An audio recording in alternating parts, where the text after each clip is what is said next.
Lenin, நீங்கள் யாழ்ப்பாணத்தில் நடைபெற்ற 41வது இலக்கிய சந்திப்பில் கலந்து கொண்டிருந்திருக்கிறீங்க. கலந்து கொண்டதோடு மட்டுமல்லாது தேசியம் என்ற அந்த அரங்கில் மலையக தேசியம் குறித்த ஒரு உரையாடலையும் அங்கே நிகழ்த்தியிருக்கிறீங்க.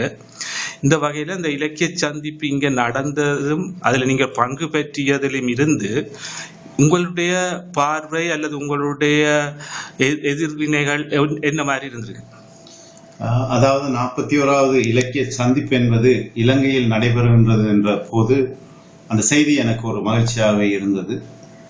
இலங்கை பிரச்சனை குறித்து, இலங்கை மக்களுடைய பிரச்சனை குறித்து குறித்த மக்கள் தளத்திலே விவாதிக்க வேண்டியது என்பது மிக முக்கியமான அம்சமாகும்.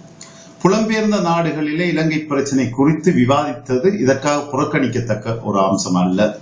அந்த வகையில் 41வது இலக்கிய சந்திப்பு என்பது இலங்கையில் நடைபெறப் போவதாகவும் அதற்கு மலையகம் சார்ந்து ஒரு இணைப்பாளராக கடமையாற்ற வேண்டும் என்றும் அதனுடைய செயற்குழு உறுப்பினர்கள் பலர் என்னோடு தொடர்பு கொண்ட போது அந்த பொறுப்பை நான் மகிழ்வோடு ஏற்றுக்கொண்டேன். அந்த ஏற்றுக்கொண்டு சில நாட்களின் பின் பல்வேறு விதமான எதிர்வினைகள் இந்த இலக்கிய சந்திப்பு தொடர்பிலே வெளிவந்ததை காணக்கூடியதாக இருந்தது. ஆனால் இந்த எதிர்வினைகளில் எனக்கு பல கருத்து உடன்பாட்டோடு தான் இந்த இலக்கிய சந்திப்புல நான் சந்திக்கக்கூடியது. ஒன்று, நான் முன்னர் குறிப்பிட்டது போன்று நமது பிரச்சனையை நமது மண்ணிலே நாங்கள் விவாதிக்கின்றோம், கலந்துரையாட போகின்றோம். இரண்டாவது, இந்த இலக்கிய சந்திப்பு என்பது புலம்பெயர்ந்த நாடுகளில் சென்று தங்களுடைய உழைப்பை தாரை வார்த்து அந்த உழைப்பினூடாக பெற்ற பணத்திலே புலம்பெயர்ந்த நண்பர்கள் ஒன்று கூடி ஒழுங்கமைக்கப்பட்ட ஒரு நாகரிகமான இலக்கிய சந்திப்பாக அது அமைந்தது என்பது இன்னொரு விதமான நாகரிகமாகும். இந்த அடிப்படையில் தான் அந்த இலக்கிய சந்திப்பில் நான் கலந்து கொள்ளக்கூடியதாக இருந்தது. இந்த இலக்கிய சந்திப்பு பொதுவாக பல்வேறு விடயங்களை ஒரு பன்முக தன்மையை கொண்டதாக இருந்ததாக நான் உணர்கின்றேன். இலங்கையில் வடகிழக்கிலே இன்று தோல்வியுற்றிருக்கின்ற தமிழ் தேசிய போராட்டம் தோல்வியுற்றிருக்கின்ற நிலையில் தமிழ் தேசியம் குறித்து விவாதிக்கக்கூடிய தன்மை ஒன்று இருந்தது. முஸ்லிம் தேசியம் குறித்து நாங்கள் பார்க்க வேண்டிய, மீள் பார்வை செய்ய வேண்டிய, அது குறித்து அக்கறை செலுத்த வேண்டிய அம்சம் அங்கு கவனத்தில் கொள்ளப்பட்டிருந்தது. அவ்வாறே மலையக தேசியம் பற்றியெல்லாம் பேசப்பட்டது. இவை யாவற்றுக்கும் அப்பால் ஒரு தலித் தேசியம் பற்றிய பார்வை கூட அங்கு இருந்தது. ஒரு வகையில் இன்றும் யாழ்ப்பாண சமூக அமைப்பை பற்றி நாங்கள் சொல்வதென்றால் இரண்டு விதமான ஒடுக்குமுறைகள் உண்மையில் தமிழர் சமூக அமைப்பை இன்று பாதித்துத்தான் வருகின்றது. ஒரு புறமான சாதிய அடக்குமுறைகள் இன்று பல்வேறு வடிவங்களிலே அது முளைவிட்டு கொண்டிருப்பதை அண்மை காலத்தில் வடக்கிலே இடம்பெற்று வருகின்ற சம்பவங்கள் அவற்றை நிரூபணம் செய்வதாக அல்லது நிரூபிப்பதாக இருக்கின்றது. அதே மாதிரி ஒரு பேரினவாதத்தினுடைய தாக்கத்தையும் கூட அங்கு காணக்கூடியதாக இருக்கின்றது. வெற்றி பெற்ற பேரினவாதம் சரியான தீர்வு திட்டத்தை வழங்கி இருக்கின்றதா என்பது ஒரு மிக முக்கியமான ஒரு கேள்விதான். இவ்வாறான ஒரு சூழலில் தான் இந்த இலக்கிய சந்திப்பிலே மிக முக்கியமான ஒரு விவாத பொருளாக சாதியம் அமைந்திருந்தது. சாதியம் பற்றி உரையாடுகின்ற போது மிக கனத்த விவாதங்கள் எல்லாம் வந்து கொண்டிருந்தது. அந்த விவாதத்திலே உண்மையில் இடதுசாரிகளுடைய பங்களிப்பு, அனைத்து ஒடுக்கப்பட்ட சாதியினரையும் ஒன்றிணைத்து போராட்ட களத்தில் இறக்கிய MC சுப்பிரமணியம் பற்றிய ஒரு கருத்தாடலோ அல்லது அதனுடைய இன்னொரு உச்சமாக வந்த அடக்கப்பட்ட சாதிகள் மட்டுமல்ல, ஆதிக்க சாதிகளும் சேர்ந்து சாதியத்திற்கு எதிராக போராடிய தீண்டாமை ஒழிப்பு யோஜனை இயக்கம் பற்றியெல்லாம் கலந்துரையாடலிலே கலந்துரையாடப்பட்டது என்ற வகையில் அது முற்போக்காக இருந்தது. ஆனால் எனக்கும் ஒரு ஐயம் ஏற்பட்டது. ஒரு வகையில் நான் ஒரு முக்கியமான கருத்தை சொல்ல வேண்டும். இந்த இலக்கிய சந்திப்பை நிராகரித்தவர்கள் இந்த சாதியத்தின் போக்கைக்கு எதிரானவர்களோ என்ற ஒரு ஐயம் கூட எனக்கு ஏற்பட்டிருந்தது. ஆனால் இன்னொரு பக்கத்திலே தமிழ் தேசியம் குறித்த அக்கறை என்பது மிக குறைவாக இருப்பதோ என்ற ஒரு ஐயம் அங்கு எழுந்தது. ஒரு நியாயமானதாகவே எனக்கு பட்டது.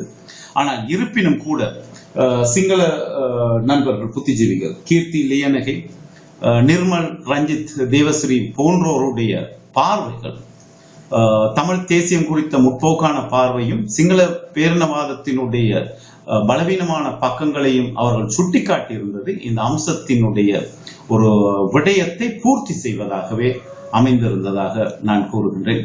ஆக ஒட்டுமொத்தமாக இந்த செயல் இலக்கிய சந்திப்பு என்பது பல்வேறு விடயங்களுடைய விவாத பொருளாகவும் நாங்கள் மீள்பார்வை செலுத்த வேண்டிய அந்த அவசியத்தையும் அந்த இலக்கிய சந்திப்பு ஏற்படுத்தியிருந்தது என்பது மிக முக்கியமான ஒன்றுதான்.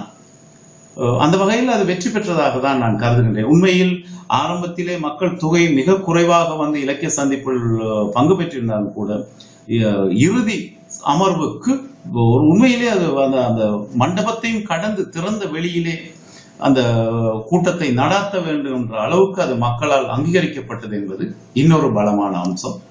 தொடர்ந்து இந்த மாதிரியான ஆரோக்கியமான செயற்பாடுகள் முன்னெடுக்கப்பட வேண்டியது காலத்தின் தேவையா என்பது என்றார். மற்றது என்ன இறுதியா ஒரு விஷயம் என்னென்று சொன்னா, இந்த இலக்கிய சந்திப்பு இங்கே நடைபெறுகின்ற போது வந்து அந்த நிர்வாக குழுவில் வந்து உங்களையும் ஒருவராக வந்து அதில் இணைத்துக் கொண்டது. இருந்தாலும் கூட உங்களுக்கு இந்த நடைமுறை பிரச்சனை காரணமாக வந்து அதில் முழுமையாக ஈடுபட முடியாதுன்ற ஒரு நடைமுறை சிக்கல் இருந்தது. இருந்த போதும் இந்த நிர்வாக குழு, அதாவது யாழ்ப்பாணத்தில் இந்த இலக்கிய சந்திப்பை பிரதானமாக நடத்தின இந்த நிர்வாக குழு உறுப்பினர்கள் குறித்து, குறிப்பாக அதில் பெரும்பாலும் கருணாகரன், வாசுகி, தமிழழகன், ரங்கன், திருவரங்கன்,